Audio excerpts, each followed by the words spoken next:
Researchers at Stanford ran a study. They wrote a news article about a city dealing with a 3-year rise in crime. It was factual, statistics were included. Then they changed one word. Half the readers saw crime described as a ravaging beast. The other half saw the same article, same statistics, but crime was described as a ravaging virus. Afterward, they asked everyone, what should we do about it? The readers who saw beast wanted to catch criminals and lock them up. The readers who saw virus wanted to address root causes, joblessness, poverty, and education. One word, same facts, same statistics, 22% shift in policy preference. That shift was more than double the effect of the reader's gender and nearly triple the effect of their political party affiliation. One word placed before the evidence had more influence on what people thought we should do about crime than whether they were liberal or conservative, woman or man. And that's the subject of today's episode. Welcome to Masters in Public Affairs. I'm Joseph Lavoie. This is the show where we go deep, one book at a time, books that train the fundamental skills of public affairs practitioners. And we're here to extract the mental models that hold up across contexts, across decades, and across campaigns. So today we are covering Pre-Suasion by Robert Cialdini, best known for his book Influence, which identified 6 principles of persuasion, those being reciprocity, liking, social proof, authority, scarcity, and consistency. That book is fundamental. In fact, it's so fundamental to the canon that we'll get to it in the next episode. But I wanted to start with Pre-Suasion because it's the book that I think practitioners need to consume first before we consume the book on influence. And that's because influence answers the question of what makes people say yes. Persuasion answers a very different question. It's the prior question. What do the best communicators do before they make the ask? And that's a question we don't spend enough time on, in my view, when preparing campaigns or engaging with influencers or policymakers. And the answer, I think, has significant implications for how we plan that work, how we frame announcements, how we prepare the ground for the decisions we need people to make. Cialdini spent years studying top persuaders across industries. He embedded himself in their training programs, he observed their pitches, he watched their techniques, and he noticed something that surprised him. The best performers didn't spend their extra time refining the pitch. They spent it on what happened before the pitch. And here's how he puts it. They recognize that the psychological frame in which an appeal is first placed can carry equal or even greater weight. Besides, they were frequently in no position to tinker with the merits of what they had to offer.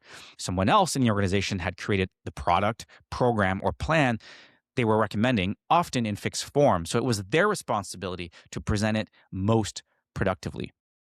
That second part is critical. Think about how often you're handed a policy, a position, or an announcement that you didn't design. You can't change the substance. What you can control is the sequence, what the audience encounters before they encounter your message. That's the problem this book is solving. Most of us overinvest in the quality of the argument and underinvest in preparing the moment of reception. We assume that if the case is strong enough, it'll land on its own. You've heard me talk about this in previous episodes.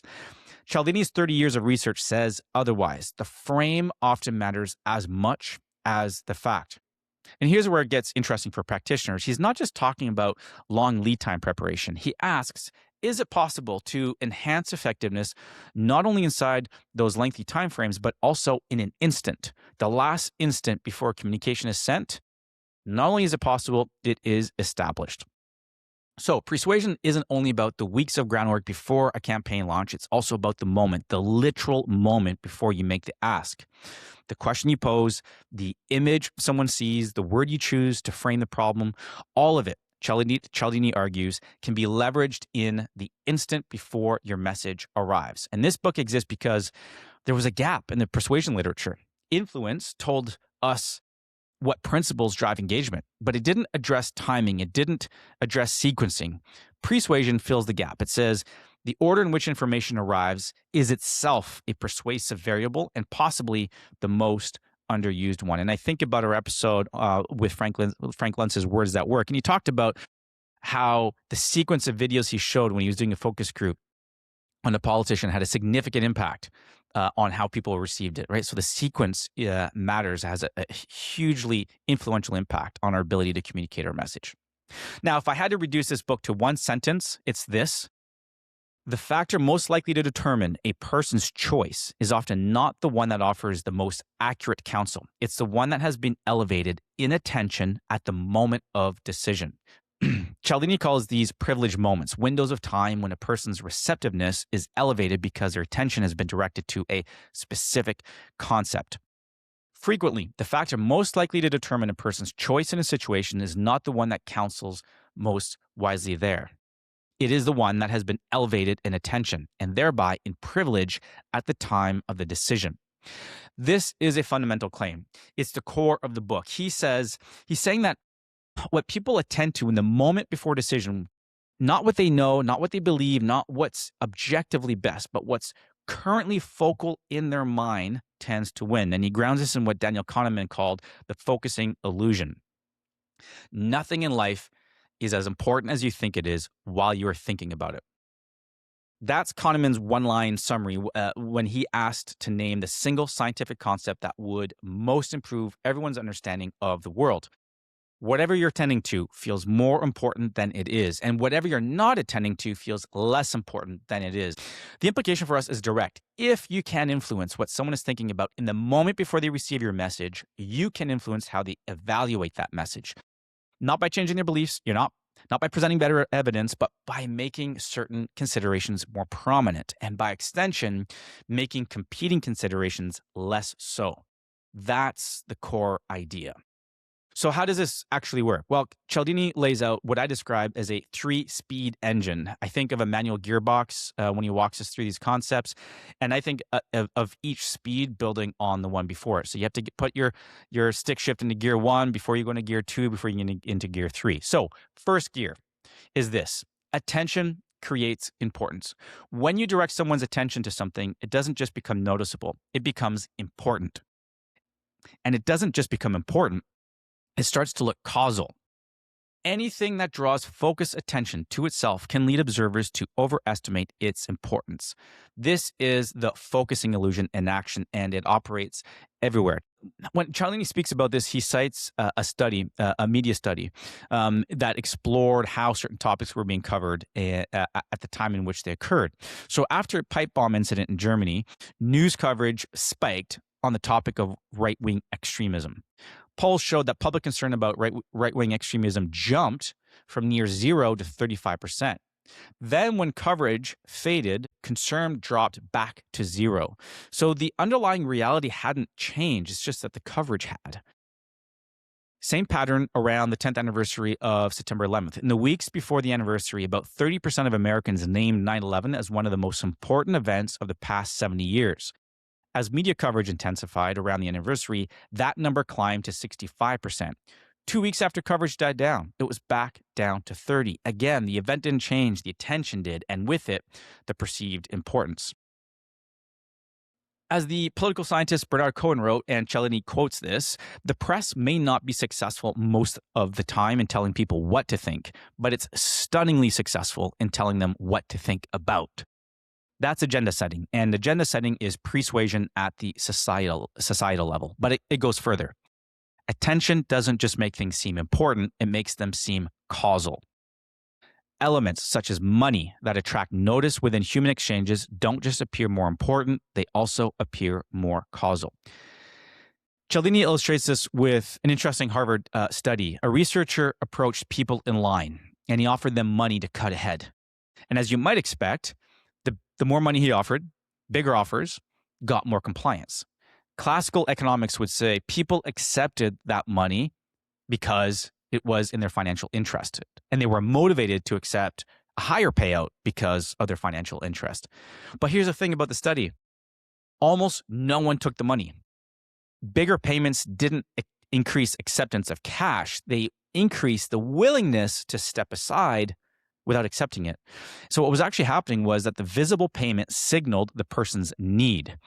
If this guy's willing to pay $10 to cut ahead, he must really need to get to the front. The helping norm was driving the behavior, not self-interest. But because money was a salient factor, the visible factor, observers assumed it was the cause. And this shows up in organizations too. Cialdini cites research on what analysts call the romance of leadership, the tendency to assign CEOs outsized credit or blame for company performance. Workforce quality, marketing conditions, and internal systems typically matter more, but the CEO is the most visible figure, salient, and therefore assigned causal responsibility far beyond their actual impact. So for us, whatever is most visible in our communications environment will be treated as the most important and most causal factor. And that's not a heuristic, it is a deep feature of how attention works. Now, here's the cost side. When attention is paid to something, the price is attention to something else. Indeed, because the human mind appears able to hold only one thing in conscious awareness at a time, the toll is a momentary loss of focused attention to everything else. When you direct attention somewhere, you're simultaneously blocking attention from going elsewhere. There's even a measurable dead spot, about a half second when you switch focus, called the attentional blink, during which you literally can't process new information. And this is why persuasion works. Once you've directed attention to a concept, competing considerations temporarily vanish. The listener can't weigh what they're not thinking about. Okay, so that's the first gear. Second gear is this: association spreads the effect. Once attention is directed, the concept you've made focal doesn't stay isolated. It activates a web of related associations. So the crime metaphor study that I mentioned at the very top of the show is the clearest example of this. Beast activated associations with animals, capture, cage, control. Virus activated associations with disease, treat underlying conditions, prevent spread. The metaphor didn't just label a problem, it imported an entire solution set through association. Here's how Cialdini puts it. Metaphor, which directs people to think of one thing in terms of their association to a selected other thing, possesses great potential as a linguistic device. Ben Feldman is a character that Cialdini references in the book. He's the greatest life insurance salesman in history, and he was a master of this. He closed $15 million in new contracts in 28 days from his hospital bed at the age of 80. But his technique wasn't pressure, it was metaphor. People didn't die in Feldman's vocabulary when he was pitching, when he was describing the need for insurance. He used a metaphor of walking out of life. And so the solution followed naturally. When you walk out, your insurance money walks in. The metaphor of walking out carries associations of abandonment, of unfinished responsibility, and insurance becomes a thing that fills the gap. This associative mechanism also explains why the question you ask before the request matters as much. Cialdini cites the Boken and Anderson experiment. They stopped a second sample of individuals and began the interaction with a persuasive opener. Do you consider yourself a helpful person? Following brief reflection, nearly everyone answered yes. In that privileged moment, after subjects had confirmed privately and affirmed publicly their helpful natures, the researchers pounced, requesting help with the survey. Now 77.3% volunteered. So let me put some context around that. Without that opener, without asking the person first whether they thought they were a helpful person, 29% volunteered. With the opener, 77%. The question didn't change anyone's beliefs. It just made a specific self-concept, I'm a helpful person, momentarily focal. And once that concept was active, consistency demanded that they act on it. A companion study asked people whether they consider themselves adventurous before inviting them to try a new product. And again, here compliance jumped from 33% to 76%. And the pattern here is clean. Activate the relevant trait. Let consistency do the rest. The opener is doing all the work. Cialdini also shows that the strength of the effect depends on how closely the opener is associated with the desired behavior.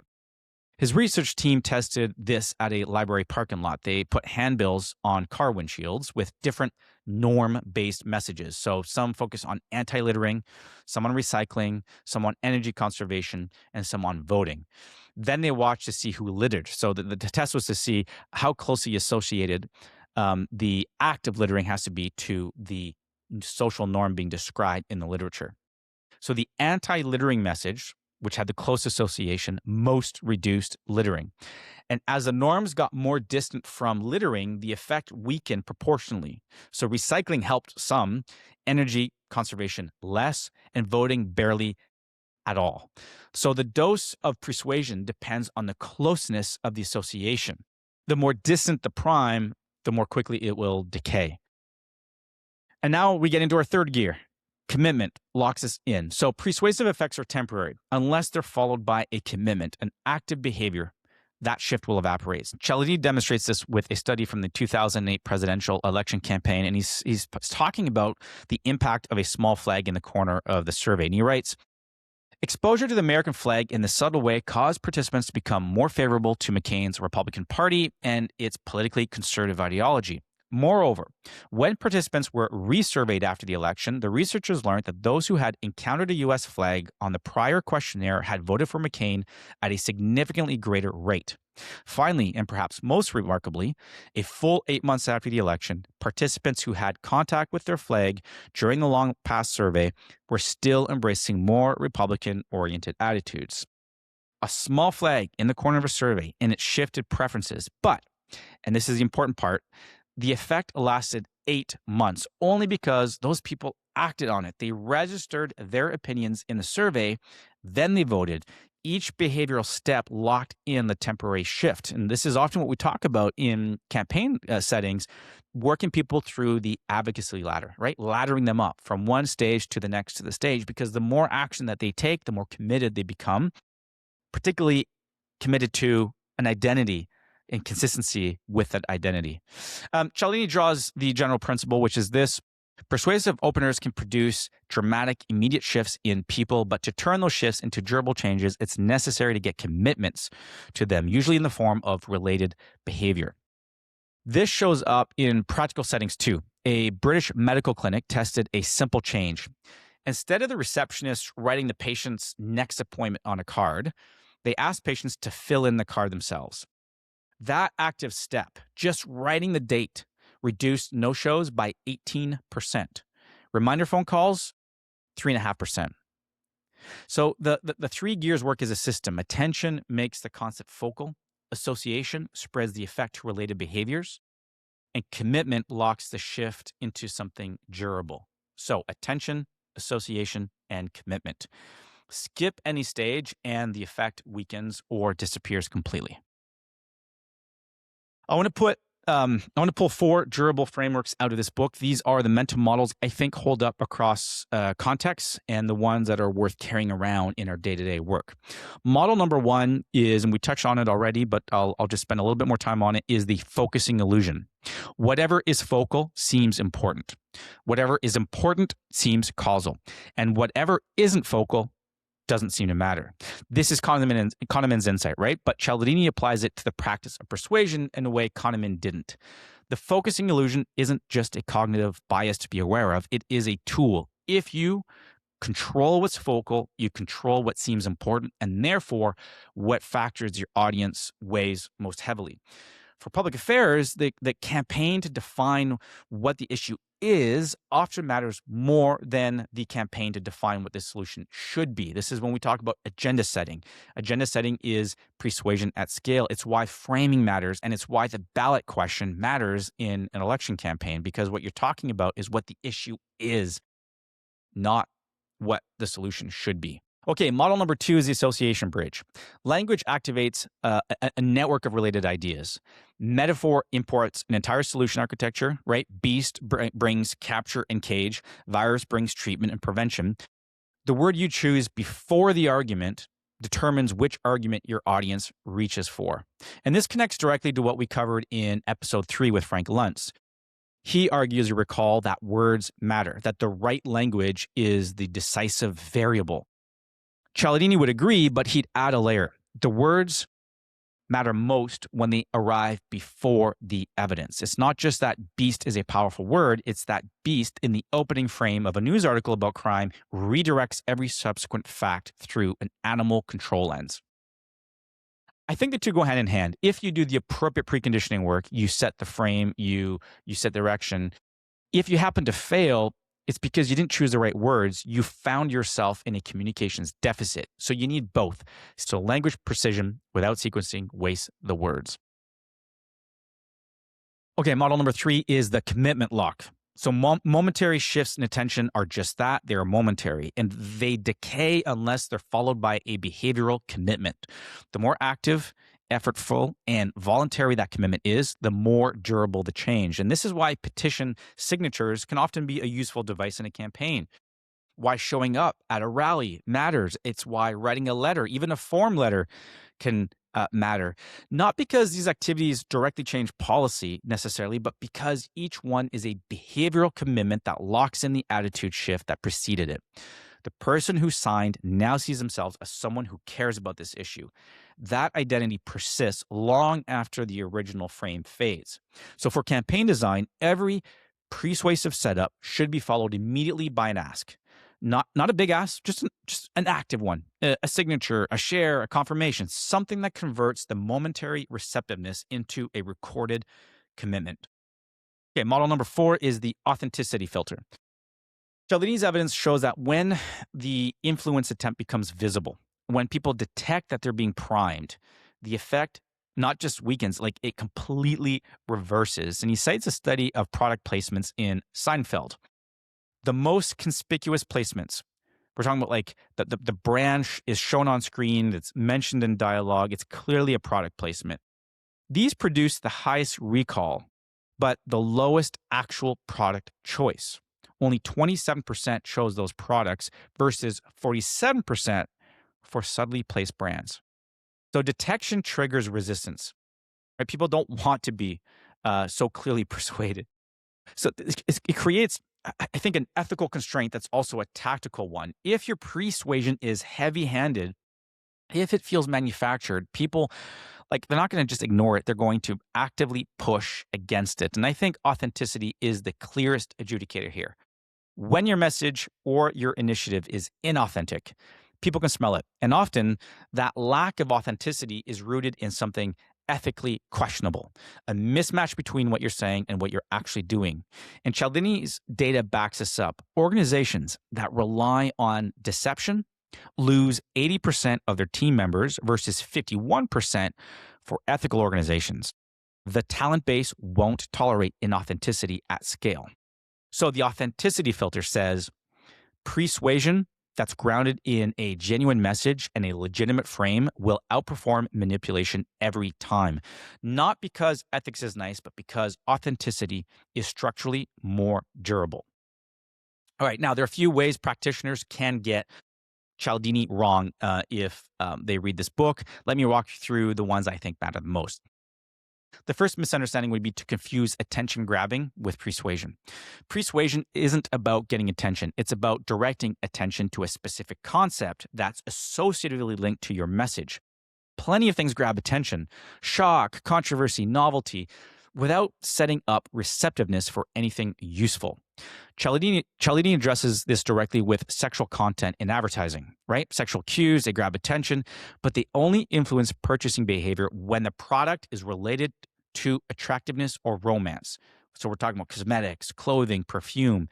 For laundry detergent or kitchen appliances, sexual imagery grabs eyeballs, yes, but it does nothing for the sale. So the attention has to be relevant attention. Cialdini cites a Dutch study that gets the formula right. So what researchers did is that researchers told people they had high risk of blood sugar disorder and its severe consequences: organ failure, convulsions, depression, really alarming stuff. But they paired this news with information about a diet workshop. And people who got the frightening facts plus the workshop option were 4 times more likely to sign up. So the formula: alarming facts plus accessible action equals behavior change, but alarming facts alone equal denial or avoidance. For us practitioners, if we're using fear in a campaign, we better have the action pathway ready to go in the same communication. Otherwise, we're just generating anxiety, and anxious people don't do what you want. They do whatever makes the anxiety stop, which is often doing nothing. All right, misunderstanding number 2 is assuming the effect is automatic and universal. Persuasion is context dependent. The same cue produces opposite effects depending on the audience's current emotional state or active goal. Cialdini demonstrates this with a museum advertising experiment. A popularity-based ad right? This museum's been visited by over 1 million people each year, worked brilliantly for people who just watched a violent film because threat puts people in a join the crowd mindset. But for people who'd watched a romantic film, the same ad deflated attraction to the museum because romance activates a desire for distinctiveness, and 1 million people is the opposite of distinctive. A slightly altered ad emphasizing distinctiveness, stand out from the crowd, reversed the pattern entirely. Same museum, same audience demographics, different emotional state, opposite results. So the lesson here is that there's no universally effective frame. You need to understand the psychological state your audience is in before you can determine which opener will work. Persuasion requires diagnosis before prescription.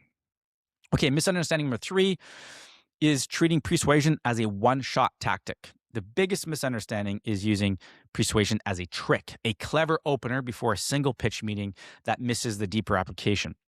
Persuasion is a planning discipline. It's the question you ask before every campaign. What is the audience thinking about right now? And what do we need them to be thinking about before our message arrives? When I worked in the Prime Minister's office, we called this preconditioning. Before any major announcement, we'd obsess over whether the problem we were solving had been properly communicated first. And if the public didn't understand or care about the problem, no solution, no matter how good, would land. The preconditioning work was about making sure the right context was already in place before the announcement hit. All right, let me walk you through a few areas where persuasion shows up in modern practice and a few where it could show up even more. So the first is agenda setting as institutional persuasion. Cialdini's most striking institutional example is the embedded reporter program during the Iraq War. So the Bush administration was facing a problem. The rationale for the invasion kept shifting. First, it was weapons of mass destruction, then links to al-Qaeda, then democratization. Each shift invited scrutiny. And so the administration needed to redirect public attention from why the war was being fought to how it was being fought. And the embedded reporter program accomplished this. Between 600 and 700 journalists were placed directly within combat units. They ate, slept, traveled with soldiers. The result was vivid first-person combat coverage, exactly what news organizations wanted. But the coverage was structurally narrow. 93% of embedded reporters' stories came from the soldier's perspective versus less than half from unembedded reporters. Embedded reporters included human interest elements in over a third of their stories, whereas unembedded reporters, only about 1% of their stories had human interest components.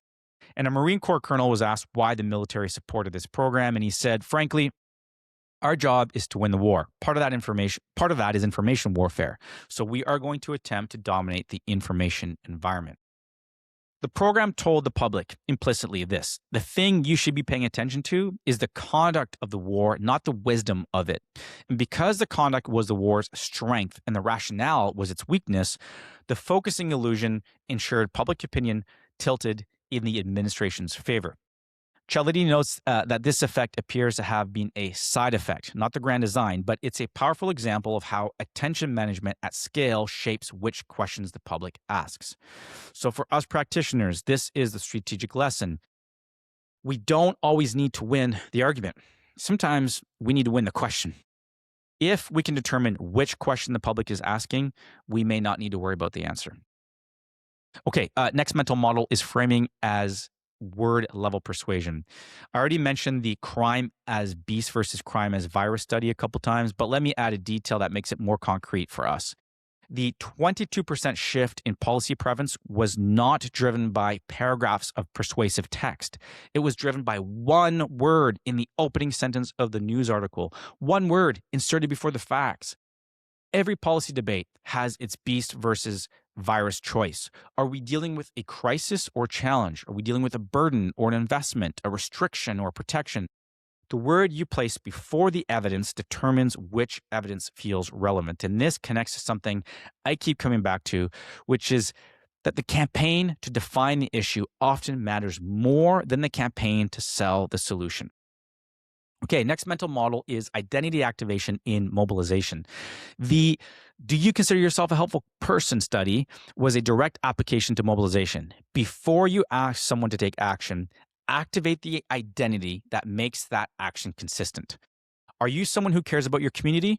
Are you the kind of person who speaks up when something matters? Do you see yourself as someone who holds your representatives accountable? These aren't empty rhetorical questions. They're persuasive openers. Each one activates a self-concept that makes the subsequent ask, sign this, call this number, attend this meeting, feel like something the person would naturally do. Cialdini also shares one of the most striking persuasive communications he encountered in 30 years of study. During the Holocaust, Jewish leaders in Japanese-controlled territory were summoned before military officers who asked them, "Why do our allies, the Nazis, hate you so much? And why should we take your side against them?"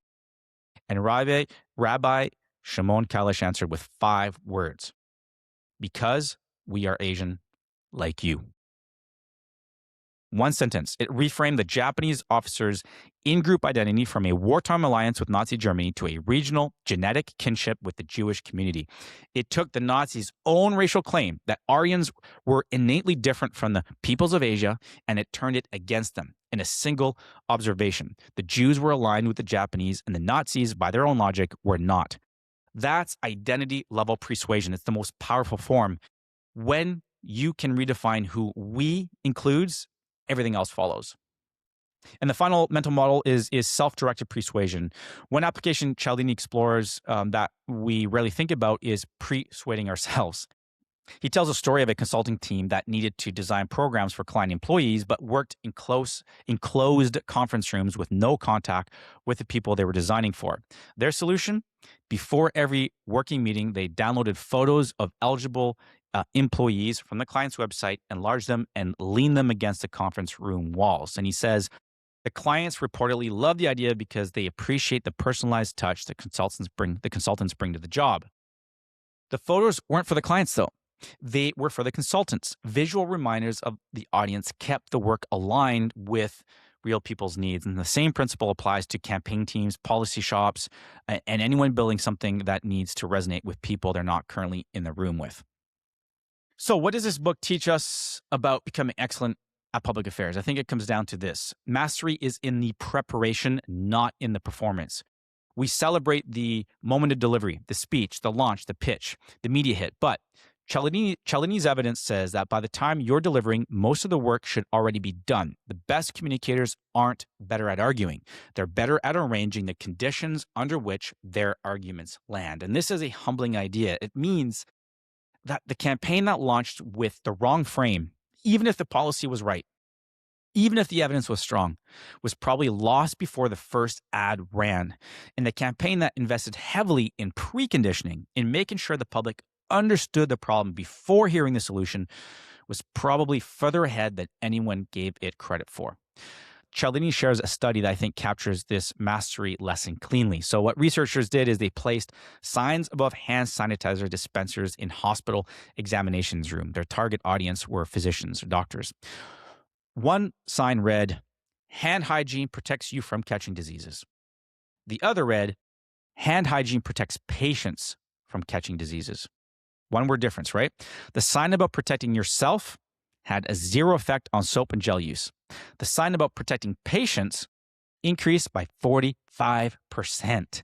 Despite only a single word of difference, the effect of the two types of signs were dramatically one-sided. These are doctors. They know the science of hand hygiene. They know the risks. The information wasn't the problem. The frame was. Doctors who were reminded of their obligation to patients acted differently than doctors reminded of their own safety. Same knowledge, same training, same hospital, different frame, 45% difference in behavior. That's the mastery lesson. The professionals who get the fundamentals right, who understand that the moment before the message shapes how the message is received, are operating at a different level. Not because they know more, but because that sequence matters and they understand the degree to which the sequencing matters. And the final piece, the commitment lock. Every persuasive setup needs a follow-through, a behavioral step that converts the temporary shift into a recorded commitment. Petitions, pledges, confirmation calls, active choices. Without them, even the best frame will fade. Okay, let's bring us back to where we started. One word, beast or virus. 22% shift. More than gender, more than party. Cialdini's argument is that the moment before the message is the most underused point of leverage in all of communication, and his 30 years of evidence back it up. Attention creates importance, association spreads the effect, and commitment locks it in. That's the engine. For us, the lesson is this: don't start with your argument. Start with the question. What is your audience thinking about right now? What do they need to be thinking about before your message arrives? And what small early act can you get them to take that makes your message consistent with who they already see themselves as being? Get those three things right, and the argument, when it finally arrives, lands on prepared ground. That's Pre-Suasion by Robert Cialdini. This is episode 5. I'm Joseph Lavoie. This has been Masters in Public Affairs. Thanks so much for listening. And if you haven't already, please subscribe to the show wherever you get your podcasts. And please, if you found this useful, share it with one friend, one colleague, someone that you think is going to benefit from this. I'm growing this thing organically, and I love to be able to share what we're learning on this journey together with a lot more people. Thanks for listening.